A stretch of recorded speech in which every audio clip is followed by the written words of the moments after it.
Download the Circa app today. Nicky, thanks so much for joining us, man. What made you want to be a part of the Cubs organization? Yeah, I think first off, thank you guys so much for having me as well. I mean, what's not to love? You know, being a Chicago guy, I guess Illinois guy. I don't want to piss off any Chicago people, but being a someone who grew up Chicagoland. We can do right, that. exactly. But being someone who grew up around that and saw those good teams and Wrigley Field and the Cubby Blue and just going there my first year. I mean, first time going there in 21 and just like seeing the ballpark, seeing the way the fans love the team and seeing the way that the team loves the fans and I mean, there's countless amounts of things that weighed into my decision, but I think it was a pretty easy one, just knowing that I'd be able to play back home again and hopefully be able to play for Craig and with this team that's projected to be something special. Congrats on the deal, Nicky. I love that you're worried about pissing off either Chicago or Illinois people. It's a little more specific than that. You grew up a Sox fan, and we're a Sox last year. You're going to piss off some Sox fans by choosing the Cubs. You know that. Just lean right into it, man. Well, I mean, I made this clear right from the start, was that I actually rooted for the Yankees when I was younger. I was a big Yankee fan. I love Derek Jeter. We went to a lot of White Sox games growing up. It was a cheaper ticket. But I don't want to put him on the hot seat, but I did grow up in a family of a ton of Cubs fans. My dad obviously has some ties with the White Sox, with Mikey Mazza and people like that. But my mom, my grandpa, my two brothers are diehard Cubs fans. So being able to say that I played for both of them would be a dream come true for sure. Former Sox, current Cub, Nicky Lopez joining us here on Spiegel and Holmes. How hard was last year? It was very difficult. One thing that actually helped us kind of get through it was that, well, one, we were in it together. It was bad for all of us. But also just it was tough just coming to the ballpark and knowing that we didn't really have much help, and it was another day at the ballpark, and it kind of just spiraled out of control pretty fast, and it was difficult because we all pushed for each other. The clubhouse was close for the most part, and we all cared for each other, so which made it that much harder. But it was it sucked. No one likes to lose, and especially at a clip like that. It was definitely not ideal, and it definitely made you soul search a little bit. Baseball has always been fun to me and always been fun to a lot of those guys. But when you're getting, creamed every single day and just don't know what to do, it is difficult. So it's definitely one of those where it was, the off season couldn't come soon enough. And it was one of those that right when you get to the off season, it was like, man, like, kind of glad that's behind it. Let's move forward and let's try that much harder this offseason. Looking back, do you think the manager made it better or worse along the way?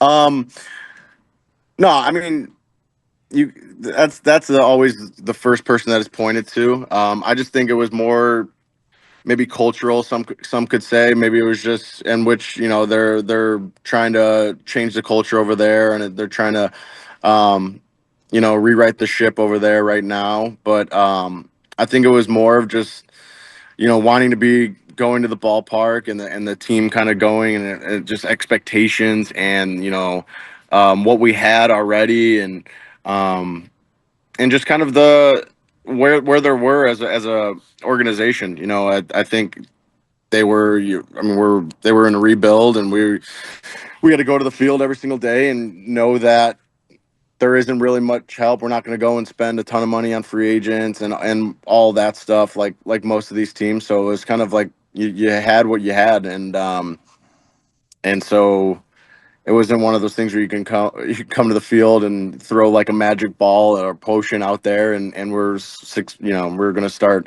winning 20 games in a row. It wasn't like that. So it was tough. As time went on, obviously, the managerial change, and Grady stepped in, and which was a pretty tough spot to put him in, and but he was great, and Grady.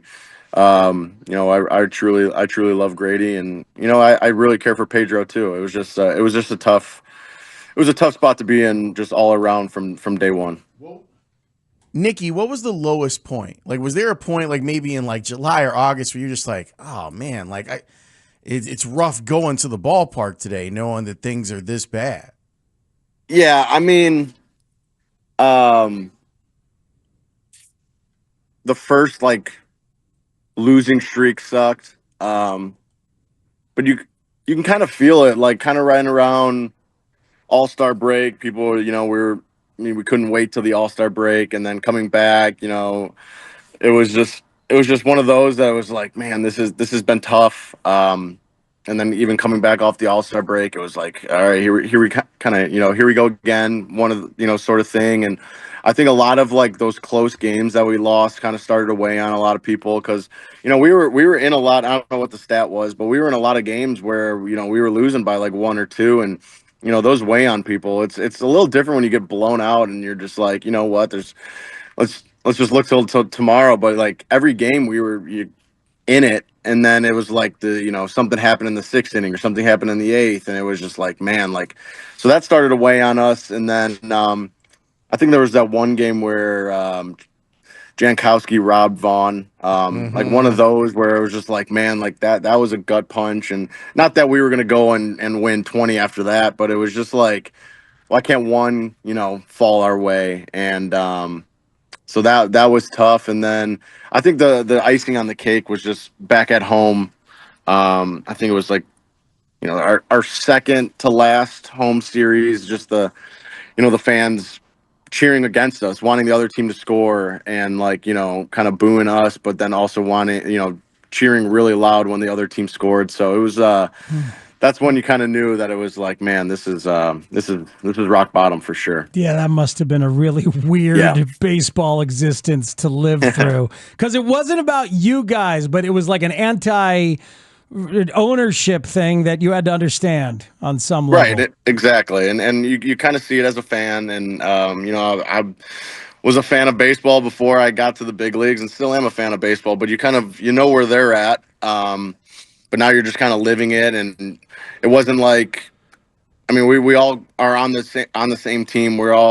We just kind of go where we're put. And so it wasn't one of those things where we signed up to lose 131 games or 121 games. It was just one of those things that it just happened. And, but we played hard. We did what we had to do, and we played hard until the end. And, but obviously the product just wasn't what it was. But I do always say that, you can't take a dream away from a Chicagoland area kid. I dreamed of playing back at home. I dreamed of, whether it was with the Cubs or with the White Sox, like I dreamed of playing at home. I dreamed of playing for a hometown team, and not a lot of people can say that they played for their hometown team. So, you can't take that dream and that reality away from me. And whether I won 41 games or we won 120 games, like it was one of those things. It was a dream come true. And now maybe like Sammy Sosa, Ron Santos, Steve Stone, you could play for both, Exactly. Maybe that'll be the reality. Thanks, Nicky.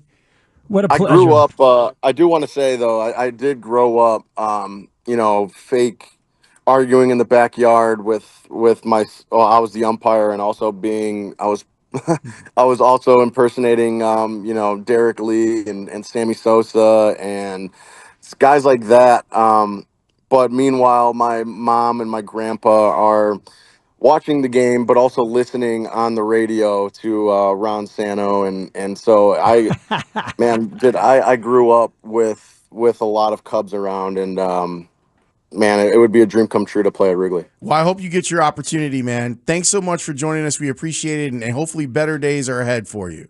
Absolutely. Thank you, guys. I'm super excited and ready to go. So thank you, guys.